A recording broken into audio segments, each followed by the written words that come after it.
Welcome to Yap's Money Life Show. Thank you again for your interest and support.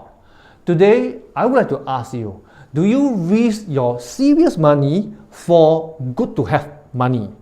You see, a few days ago, a client complained to me that his investment, his money is growing too slow. He's getting about 7% to 8% annualized return, and yet he still feels that it's growing too slow. And then lately he has been approached by a friend to invest into investment in Brazil, into some kind of property development that promised to give him 16% return a year. And then he need to park the money there for 3 years.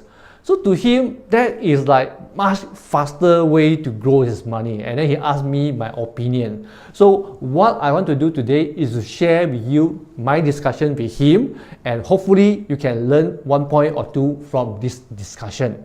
Now, see, before I proceed, I need to share with you what is a concept of serious money.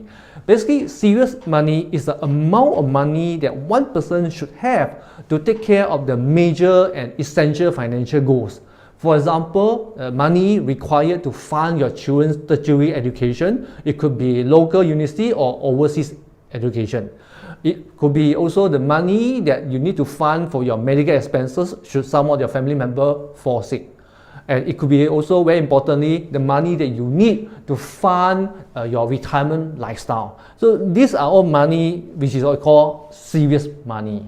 See, and generally for a middle class, say for a middle class who has got maybe 3 or 4 million kind of asset, most likely 95% or 100% of his money here, 3 or 4 million, will be his serious money, and it will be required to fund the essential needs of his life. Okay, but for wealthy people, say for example someone who has got 50 million wealth, chances are serious money is just a small portion of his total wealth. Maybe say 10 million, which is only 20% of his total wealth will be his serious money, which is required to maintain his essential needs and family lifestyle. The rest of the money is extra money that he has. In my client's case, all his money, all his 3 million that he has, all is his serious money. And all this money will be required to fund all the financial, important financial goals that he has got. So this money is no more and no less. So if he were to take, say, a portion of this serious money, say for example 300,000 to invest into high-risk investment in Brazil, then if he is so unlucky he were to lose all the 300,000 of this serious money, then he would need to work longer and save more in order to recoup this 300,000. Assuming again, if he can save only say 50,000 a year, then he will need to save for work and save for 6 years to recoup the 300,000.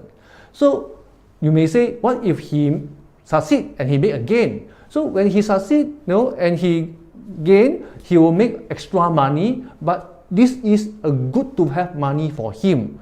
And don't forget, he is taking and he is risking serious money to get this good to have money.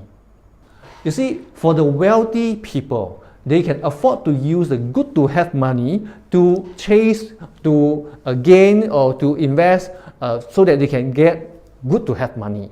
So if they fail, it won't affect their serious money. The serious money is still there. It won't affect their financial security and their lifestyle. But if they succeed, there will be icing on the cake. So if you are the middle class, so you should ask yourself, should you take unnecessary risk on your serious money? Hey there, if you like my video, please remember to subscribe to my channel.